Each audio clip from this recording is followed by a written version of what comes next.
In this lesson, we are going to learn about the position of South Carolina on the issues that divided the nation in the early 1800s. These positions that divided the nation led to the formation of the first two political parties. Before we get into that, we are going to review some facts we know.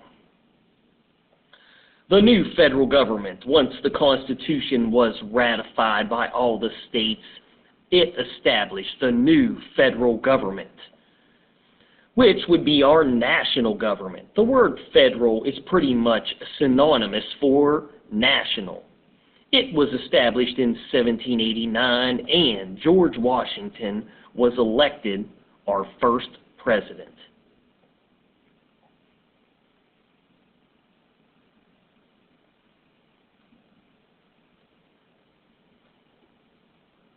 The issues that divided the nation would lead to the formation of the first two political parties, which, one name we know about, it was the group that wanted a strong national government and to strengthen it even beyond what it was, which would be the Federalists.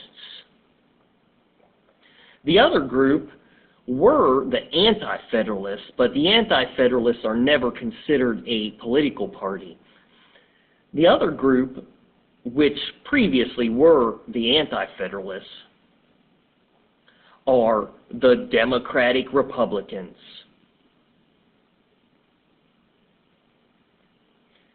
Now, we know of the Federalists from South Carolina. Who was the Federalist from South Carolina? That was a big part of the Constitutional Convention. He did not like the Three-Fifths Compromise. Of course, he was just accurately talking about the way South Carolina felt. Yes, the Federalist from South Carolina would be our own Charles Pinckney. So, Charles Pinckney, being an elite low-country planter, he was a Federalist from South Carolina. In general, the Federalists that were throughout the country, they were the wealthy people. In South Carolina, they were the planters. And in the other states, they were the wealthy manufacturers and such. Now, the National Federalists were led by a famous person who is on the $10 bill. And he's on the $10 bill because of some of the things that he's known for. And this person was actually lost his life in a duel as well. But his name is Alexander Hamilton. Now, Alexander Hamilton would be the leader of the National Federalists. Charles Pinckney, of course, was a major Federalist leader as well, but the major leader was Alexander Hamilton. Now, his opponent on the Democratic Republican side was a former president of the United States. He became the second president, but before he was president, he was a strong Democratic Republican who spoke out for their ideals. Now, if anyone knows the second president of the United States, who was also the author of the Declaration of Independence, speak up now. Yes, his initials starts with a T. You should know by now that that is Thomas Jefferson. Now, Thomas Jefferson was not the only leader of the Democratic Republicans, but he was also a Democratic Republican leader, although not as involved as Thomas Jefferson, was the gentleman I'm drawing here, who eventually become president. I can't recall which number, but this gentleman is distinct for his particular haircut, and his name, who is also a Democratic Republican, is James Madison. Now, we've already been introduced to the Federalist and Democratic Republicans. The Federalists were generally the wealthy, and they appealed to the wealthy that were in the country. And the Democratic Republicans, they were more the poor farmers and the working class people in the country. Which in South Carolina, what area had the poor farmers, the subsistence farmers and woodsmen? Yes, the upcountry. In Massachusetts, it would have been Daniel Shays' followers in the backcountry. So the Democratic Republicans were more from the upcountry, they were the poor, while the Federalists were the wealthy, which you can probably guess what area in South Carolina the Federalists were from, since they were the wealthy. Yes, in South Carolina, they were from the Low Country. Now, the issues that were dividing the nation were the following. The Federalists, they wanted to protect American manufacturing and help the factories to make money. So one of the things the Federalists proposed was a tax on imports, which would raise the price of foreign goods. And what is a tax on imports that raises the price of foreign or overseas goods? Yes, you are right. It is a protective tariff. They want to pass these protective tariffs, but the Democratic Republicans do not. Now, the Federalists also, they wanted a strong government, which we had a stronger government with the creation, or with the adoption of the Constitution and the ratification of the Constitution, but they wanted the government to be even stronger. And one of the things that the Federalists, like Alexander Hamilton, wanted was the creation of a national bank. The national bank would be formed to issue banknotes and collect taxes. The Democratic Republicans felt the creation of a national bank and protective tariffs were overstepping the bounds of the government. And the other thing that the Federalists wanted, although South Carolina, everyone agreed with this, was they wanted the national government to pay the debt and assume the debt of the states in the United States, which the states had debt because they owed some of the Revolutionary War soldiers. They had commandeered goods where they had taken the people's goods and promised to pay them back, but they never did. Well, the Federalists wanted to pay off those debts. Now, in general, the Federalists, which were mostly supported by the wealthy, was already said. They were from Low Country, South Carolina, where the wealthy were, pretty much any wealthy area. And in New England, especially on the coast, where the wealthy people were. Now, this is going to come up and become important. What were the economic activities of the New England colonies? Let's see if we all remember. They all surrounded one natural resource. That, right there, a tree. Yes, the economic activities were harvesting lumber, building ships, and trading.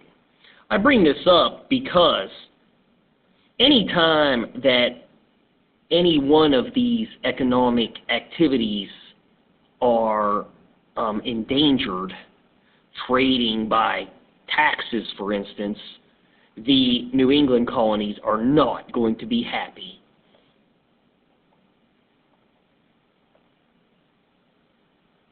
Let's go ahead and look at the new federal government. So, Alexander Hamilton was elected Secretary of the Treasury, which would be part of what branch? Because he's a secretary or a cabinet member. Yes, the executive. And he called for an economic policy that would strengthen the national government. He proposed the federal government pay the debt that's incurred from the American Revolution, and that the national government assume the debts of the states from the war. He proposed a national bank to issue banknotes and collect taxes. He also asked Congress to pass a high protective tariff on imported goods to encourage Americans to make goods at home rather than buy from foreign countries, or increase manufacturing. Two political parties would develop over these disagreements. There's a bigger picture of Alexander Hamilton. They would be the Federalists and the Democratic Republicans. Here's another picture of Alexander Hamilton when he was younger. They were led by Alexander Hamilton. They believed in a strong central government that would promote trade and industry, and we already learned in a couple lessons ago that they would restore economic stability. Most Federalists were from New England and Low Country, South Carolina. I bring this up because shipping being a major economic enterprise in New England, something's passed called the Embargo Act, which stops shipping with England, and New England will suffer greatly from this, the Embargo Act. Now, the Democratic Republicans were led by Thomas Jefferson and James Madison, and they opposed Hamilton's proposals. In fact, they differed greatly because the Democratic Republicans wanted to see America stay as a republic of small farmers, while the Federalists wanted America to be a big, powerful world power and a manufacturing nation.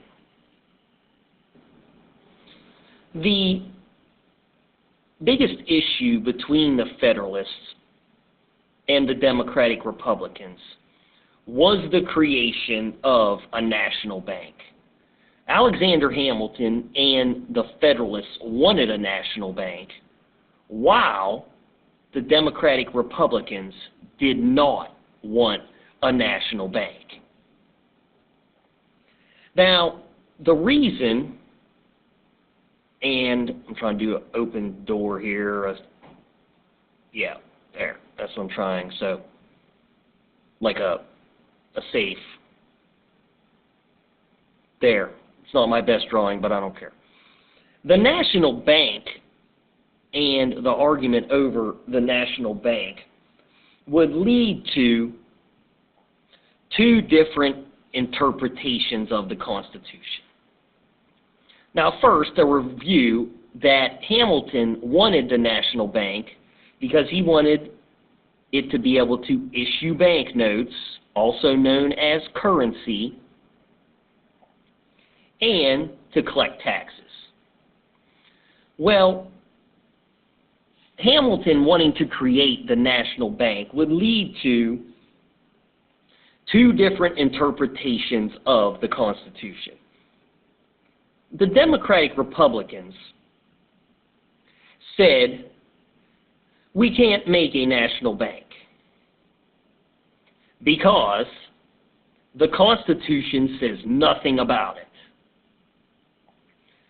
And the Federalists, they said, oh, yes, we can make a national bank because the Constitution grants us the authority to make all laws that are necessary and proper. So, these two ideas would lead to disputes over how the Constitution should be interpreted. The Federalists felt that the Constitution should be interpreted strictly, or not the Federalists, the Democratic Republicans. They felt that there should be a strict interpretation of the Constitution. In other words, if it's not explicitly written down, then the government cannot do it. This severely would limit the power of the government if they could only do exactly what was written in the Constitution. Now, the Federalists felt that the Constitution was meant to be interpreted with a loose interpretation. Now, a loose interpretation would give the government more power because they do not have to follow exactly what the Constitution says. And what the Federalists would cite as their justification for a loose interpretation and their ability to make the national bank was this clause within the Constitution called the Necessary and Proper Clause. The Necessary and Proper Clause would be justification for the government to do anything that's not necessarily written in the Constitution. Well, after much debate, eventually our first president decided to side with the Federalists, realizing that a strict interpretation would put us in a similar situation to what we had with the Articles of Confederation. A government that's not strong enough to maintain the country. And George Washington sides with the Federalists, and the national bank is created.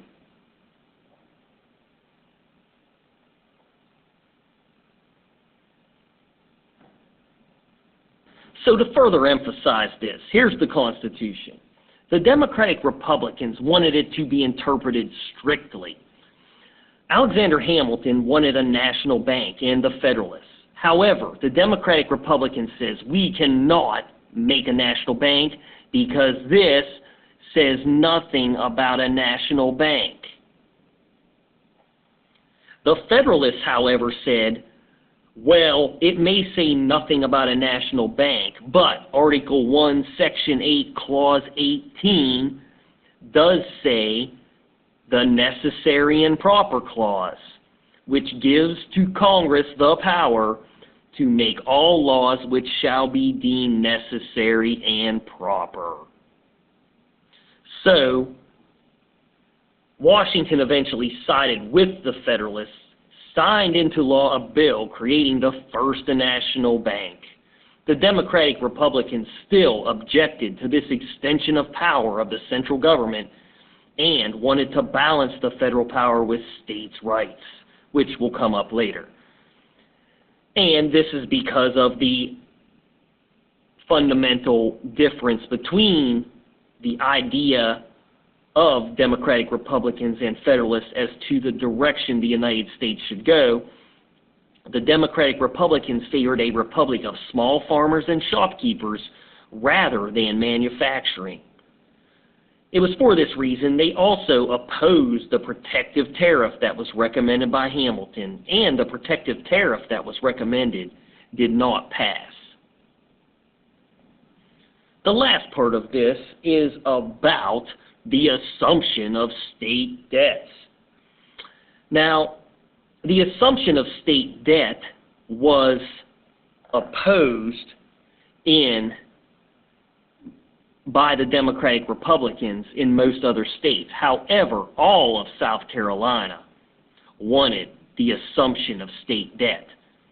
The reason was that South Carolina had a large number of battles fought here, and there was a lot of commandeered goods, and South Carolinians on both sides would benefit from the assumption of state debt.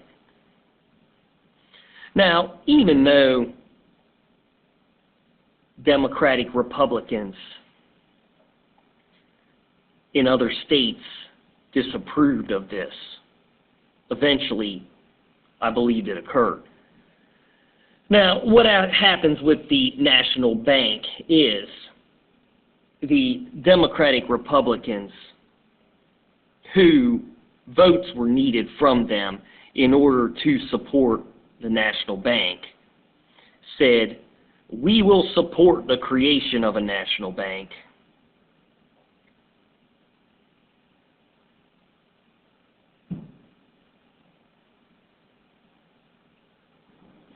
Sorry, I should have read that more carefully. "We will support the assumption of the state debts, but we want something." And what they wanted was the capital moved. The capital in Philadelphia was too far for many states to get to. And this is when the capital is moved to Washington, D.C.